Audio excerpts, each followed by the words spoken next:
So now, please welcome the official, non-official, non-sponsor of the Savannah Bananas, but a big fan.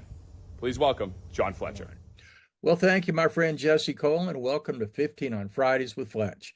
Our guest today is a published author and food innovator, which you can tell by the title of his book, Fork Fight: The Whisks, Risks, and Conflicts, and he lifts the curtain behind the restaurant industry to share insider stories.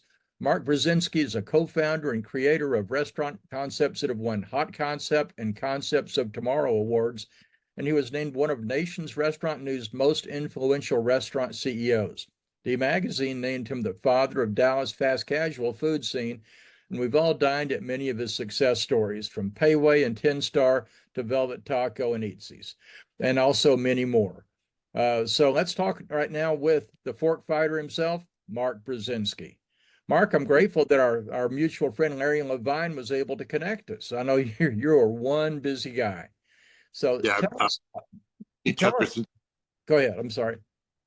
No, Larry and I have known each other since our Brinker days together, and I've just kept a really good friendship with him. So I'm glad he introduced us as well.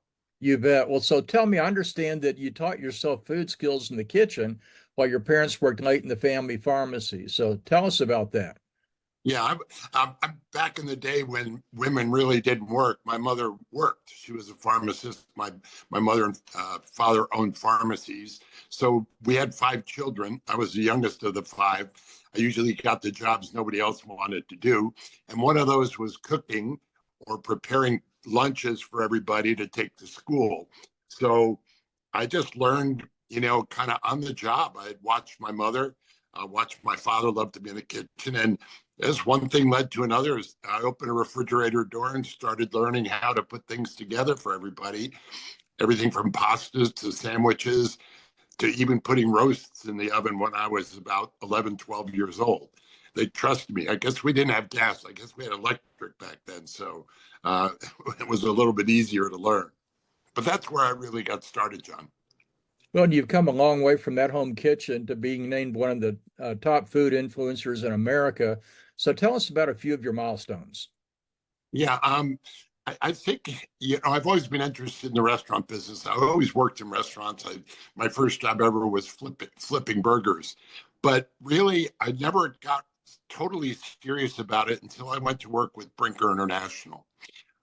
And my boss there was probably the most influential person in my career. His name was Rick Federico. Rick was just a stellar executive, went on to be the CEO, chairman of the board of P.F. Chang's China Bistro. But Rick called me into his office one day and said, if you really want to be serious about this business, you need to start getting more serious. Because I was kind of the guy who everybody, wanted to go out with and drink and, eat and travel. And so I never really took it seriously because it came so naturally to me. But Rick really convinced me to make a career of it, not just a job.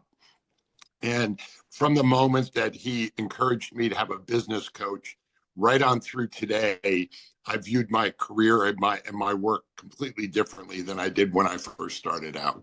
So Rick would be the top influence. I would say Norman Brinker certainly was an example that we all tried to follow at Brinker International.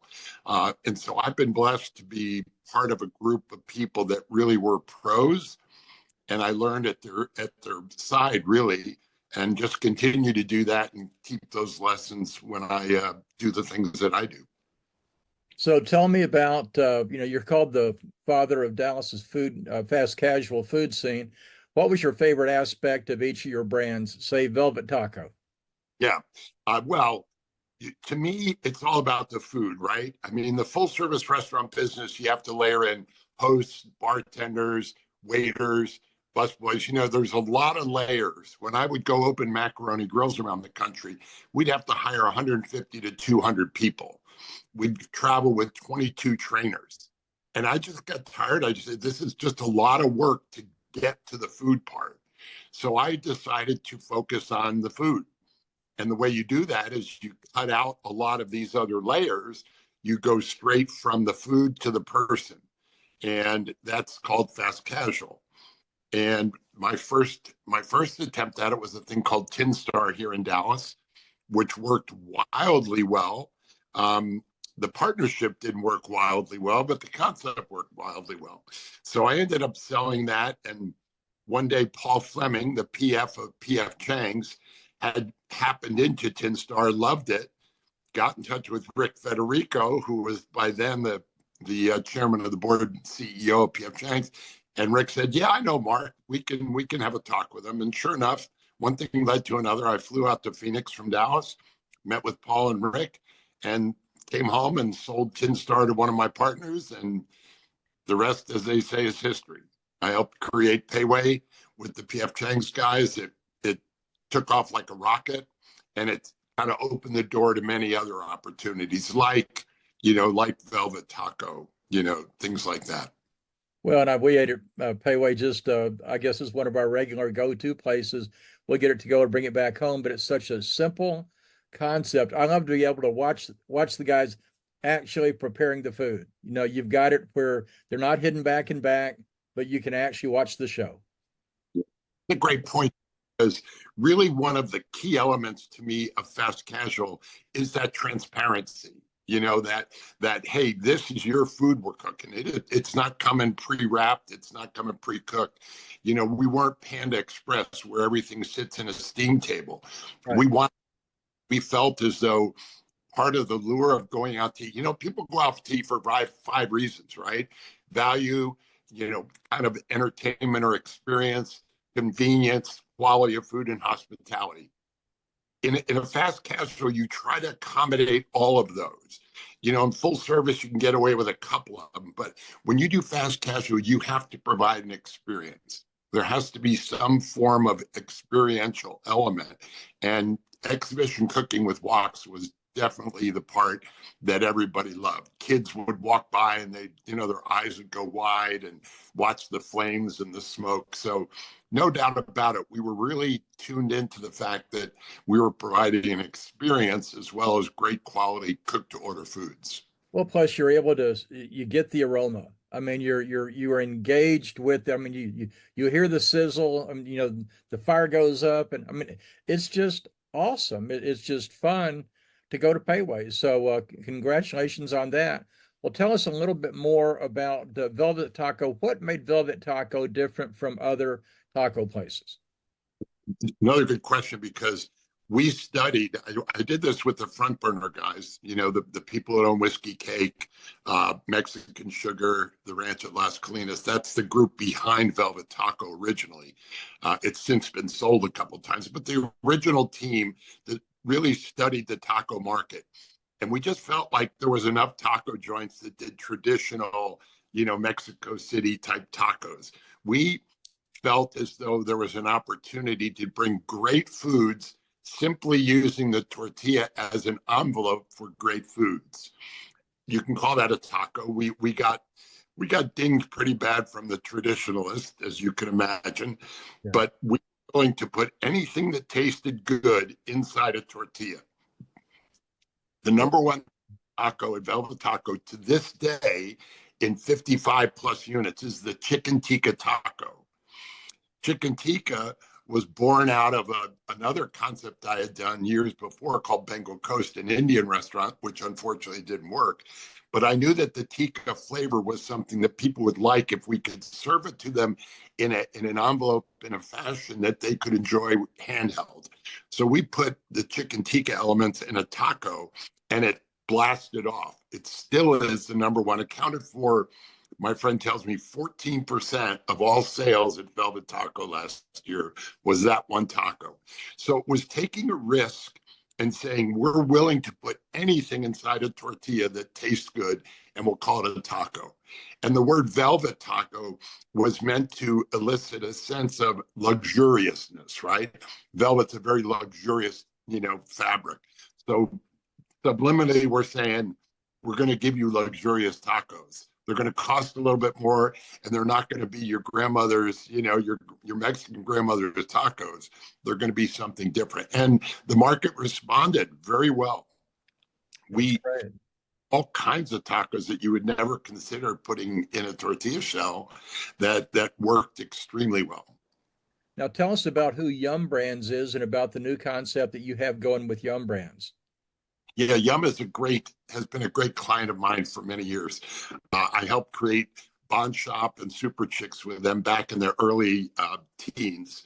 And they're both still alive, by the way, and well, not owned by Yum, but they were bought out. Long story short, Yum came to me about a year and a half, 2 years ago and said, we want to do something with chicken tenders.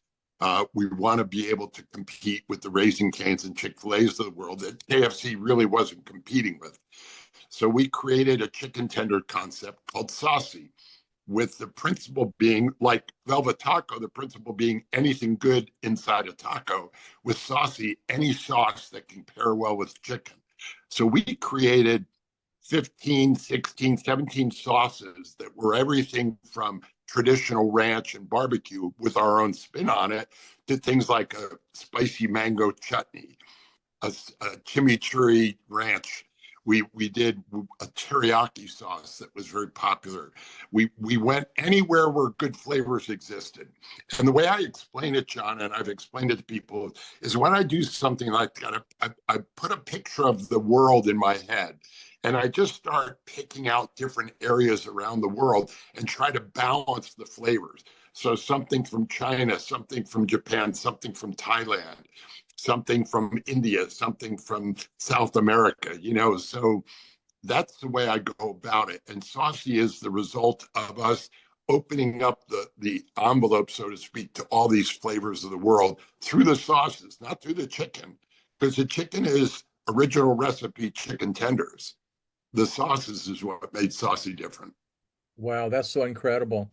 So tell us about what makes a concept unusual and memorable. You kind of alluded to the five rules, but tell us just a little bit more about that, amplified, if you would. Yeah, that's the artist side of it, right? There's a science and an art to everything, right? There's an instinct and information. The artistry of that is just being a really good consumer and really paying attention to what's going on in the market and where you think a vulnerability exists. When I went around to all the chicken places, because we did a lot of research, just like we did for tacos, I just sensed that there was a vulnerability in the market for different flavors. Everybody was kind of riding the middle of the road, so to speak. Dave's Hot Chicken came with really spicy, but really wasn't flavorful spicy. It was just spicy. So I went and said, the vulnerability exists in flavors. And so you kind of have to have an instinct to this. There are certain things you can't teach, right, John? I'm sure it's the same in your profession. Right. Certain things you learn and inherently become part of your fabric. To me, that instinct, that artistry that comes with food is just something you have to learn, and you have to be a good consumer to pay attention to. You bet. Well, so tell us some thought about if somebody wants to start a restaurant, what are the considerations they need to be aware of before they go put their life savings in the wrong place? Well, I've got what I call the 4 C's, right? And it's about innovation, but it's really about anything. Obviously everything starts with a thought bubble, and then it kind of layers out. I believe in order to do things, you have to first, the 4 C's, curiosity.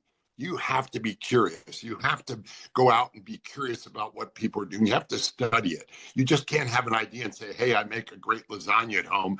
I think I'll open an Italian restaurant. You have to be curious enough to know what other people are doing. So it starts with curiosity. Then you have to have the courage. The second C is courage. You gotta be able to, we call it man up. You call it whatever you want. There's other expressions I can't say on the podcast, but you've got to just say, okay, I'm going to do this, and that takes conviction. That's the third C. You have to have a conviction that your idea is going to stand up and that you're going to be able to, work your way through the naysayers and people say, oh, that'll never work. Or, whatever it is, people will always try to drag you down a little bit. So you have to have the conviction that you're committed to your idea. And even though commitment's not one of the C's, it's kind of underlying all of them. The final is you have to have the capital. I mean, you can't do this without capital. And so the idea of being able to sell the idea to people that do have the capital, or committing your own capital, or getting with a company like Yum that has a budget to innovate and provide capital for new ideas, you have to have the ability to find those sources. or have this. Well, Mark, you've been an incredible guest, and I hope to have you back again. Thank you for joining us to watch 15 on Fridays with Fletch. Mark, you're one of the great legends in the industry. I thank our friend Larry Levine for putting us together. And with your approval, we're going to have you back again sometime soon. Love to do it, John. There's a lot about our business I love. Sounds great. Thank you so much. You're welcome. Bye.